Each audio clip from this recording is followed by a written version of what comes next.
This lecture will go over Chapter 43, Anti-Ulcer Drugs, that begins on page 621.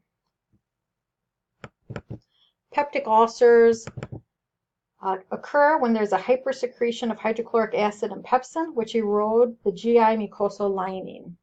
And the different types of ulcers are named based on where they're located. So an esophageal ulcer results from reflux of acidic gastric secretions into the esophagus due to an incompetent cardiac sphincter. A gastric ulcer results from a breakdown of gastric mucosal barrier. A duodenal ulcer results from hypersecretion of acid. So the high acid contents, stomach contents, flow into the duodenum, causing a duodenal ulcer. So again, the ulcers are caused from hypersecretion of hydrochloric acid and pepsin. The gastric secretions in the stomach strive to maintain a pH of 2 to 5.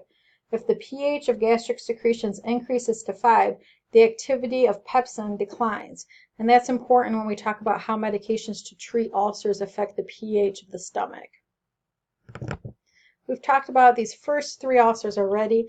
In terms of gastric ulcer and duodenal ulcer, it's interesting to note that when a patient experiences discomfort after eating can be a clue to whether the ulcer is a gastric ulcer or duodenal ulcer. With a gastric ulcer, the patient will experience discomfort or pain 30 minutes to 1.5 hours after eating. With the duodenal ulcer, the patient will experience pain 2 to 3 hours after eating. A fourth type of ulcer we didn't talk about is stress ulcer, which results from trauma, burns, and major surgery. So in the hospital setting, you may have a patient who you're treating prophylactically to prevent a stress ulcer. You may go to give them their IV Protonix, a proton pump inhibitor, and they say to you, well, why are you giving that to me? I don't even have a history of ulcers. So just the stress of being hospitalized or from major surgeries can cause a person to develop stress ulcers. So it is not uncommon for a patient with no history of ulcers to be treated prophylactically for ulcers while hospitalized. Table 43.1 on page 622 is a table containing the predisposing factors for peptic ulcer disease. So mechanical disturbances and genetic influences I'm going to let you look at on your own. Under environmental influences, it talks about foods and liquids containing caffeine, fatty, fried, and especially highly spiced foods can cause peptic ulcer or irritate ulcers that are already existing. In addition, alcohol, nicotine, especially from cigarette smoking, stressful situations, pregnancy, massive trauma, and major surgery can play a factor in the development of peptic ulcers. Helicobacter pylori, H. pylori, is a type of bacteria that is linked with the development of peptic ulcer. It is known to cause gastritis, gastric ulcer, and duodenal ulcers.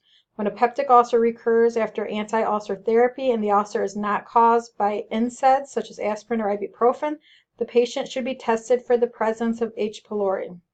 H. pylori can be detected using a urea breath test, which they talk about at the top right of the column on page 622. Also a blood test to check for antibodies, or a stool test to check for antigens can help identify H. pylori.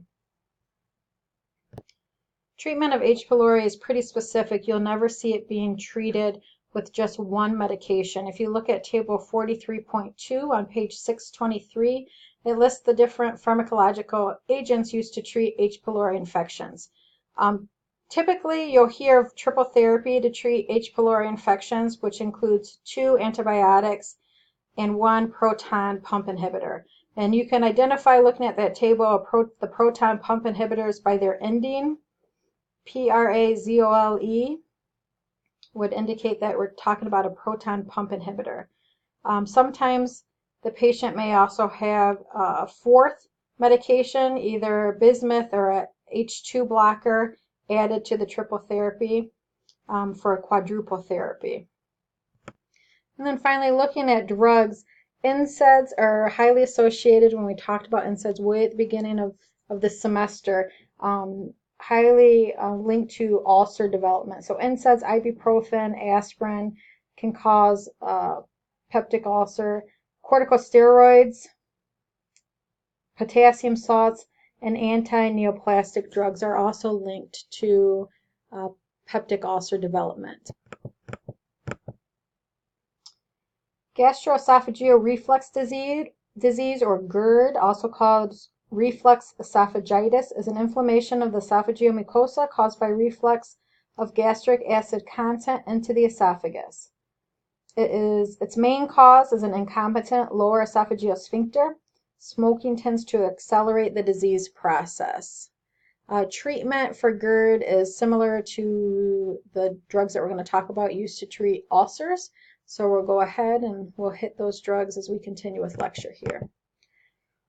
Non-pharmacological measures to manage peptic ulcers and GERDs is listed on page 623. Avoid tobacco and alcohol. Lose weight if obese. Avoid hot, spicy, and greasy food. Take NSAIDs and oral glucocorticoids with food if you have to take them. Sit upright during and after meals. That lets gravity help keep the stomach contents where they belong. Do not eat before bedtime. Again, that has to do with gravity. If you eat and then lay down and have an incompetent sphincter, that gastric content's more likely to reflux into the esophagus. And finally, wear loose-fitting clothing. There are 7 different classifications of drugs used to treat ulcers. The first 2, tranquilizers and anticholinergics, are not used that frequently anymore. I just want you to know that they can be used to treat ulcers and how they work. So tranquilizers work by reducing vagal stimulation and decreasing anxiety. Anticholinergics work by inhibiting acetylcholine and blocking histamine and hydrochloric acid. They also delay gastric emptying. And the side effects and adverse reactions of anticholinergics you should already be familiar with. Antacids work by neutralizing hydrochloric acid and reducing pepsin activity. The 4 drugs listed on the slide here are the 4 medications that I want you to recognize as antacids. Sodium bicarbonate has the side effects of hypernatremia, water retention, metabolic alkalosis, and acid rebound. It's not used as often as the others and is also known as Alka-Seltzer. Calcium carbonate, also known as Tums, along with some other ones, is another type of antacid. With calcium carbonate, it's most effective in neutralizing acid. However, 1/3 to 1/2 of the drug can be systemically absorbed and can cause acid rebound. So a side effect of acid rebound is associated with calcium carbonate. Also, you see calcium in the name. Hypercalcemia is another side effect that we can see in the patient who is taking calcium carbonate. Your textbook also talks about Burnett syndrome. Burnett syndrome is basically a syndrome that occurs due to long-standing calcium and alkali ingestion. It's characterized by severe hypercalcemia, renal failure, and phosphate retention. Next, we have magnesium hydroxide. Both magnesium and aluminum are alkaline salts that are not systemically absorbed, so non-systemic antacids. Magnesium compounds can cause diarrhea, as you see listed on the slide, while aluminum and calcium compounds can cause constipation with long-term use. A combination of magnesium and aluminum salts neutralize gastric acid without causing severe diarrhea or constipation. Right above pharmacokinetics on page 625, it also talks about the drug simethicone, S-I-M-E-T-H-I-C-O-N-E. That is an anti-gas agent that's found in many antacids. So if you see the drug simethicone, you want to think of that as an anti-gas agent.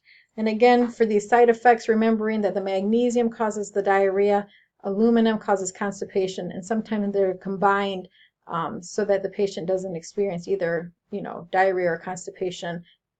They're combined so they get the benefits of the antacid without the undesirable side effects.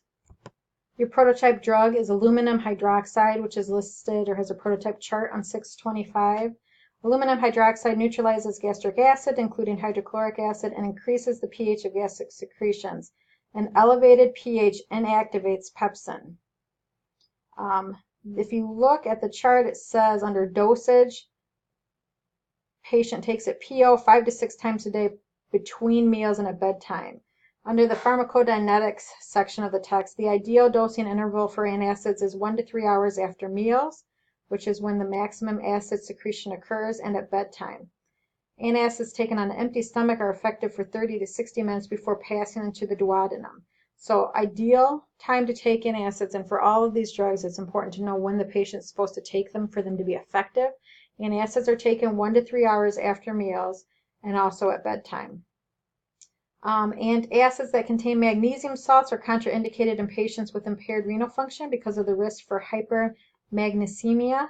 Also, prolonged use of aluminum hydroxides can cause hypophosphatemia, osteoporosis, nephrolithiasis, which are kidney stones, and osteomalacia. I'm going to let you look at the purple nursing process box for antacids on page 626 on your own. Going through, though, a couple things worth pointing out. Again, antacids are given 1 to 2 hours after other medications. So we don't want to give antacids along with other medications because it can affect absorption of the other meds. So antacids are always given 1 to 2 hours after other medications. Again, advise patients to avoid taking antacids within 1 to 2 hours of other oral medications. That's not the one I was looking for. Here it is. Direct patients to take antacids 1 to 3 hours after meals and at bedtime. Instruct patients not to take the antacids at mealtime. They slow gastric emptying time, causes increased GI activity and gastric secretions. Encourage the patient to drink 2 ounces of water after taking an antacid to ensure that the drug reaches the stomach. Under self-administration, it again talks about following a chewable or liquid antacid with 2 to 4 ounces of water to make sure that the antacid reaches the stomach. The next classification of drugs we're going to talk about are histamine 2 blockers. Histamine 2 receptor antagonists, or H2 blockers, are popular drugs used to treat gastric and duodenal ulcers. Histamine 2 blockers prevent acid reflux into the esophagus. The drugs block the H2 receptors of the parietal cells in the stomach, thus reducing gastric acid secretion and concentration. Antihistamines used to treat allergic conditions act against histamine 1. They are not the same as histamine 2 blockers. They promote healing of the ulcer by eliminating the cause. Side effects can include headache, dizziness, constipation, impotent, decreased libido, gynecomastia. These side effects, the decreased libido, gynecomastia, and impotence, will go away when the drug is discontinued. Your prototype H2 blocker is ranitidine. It's on page 627. If you look at the purple drug box in 628, all the H2 blockers end with that I-D-I-N-E. That's your clue that you're talking about an H2 blocker. Ranitidine is your prototype drug. You may have noticed it on the news lately. There have been some voluntary recalls of ranitidine because it contains a carcinogenic component to it that the other H2 blockers do not have. The recall has not been enforced by the FDA yet, so we're still going to talk about it and learn about it as our prototype drug.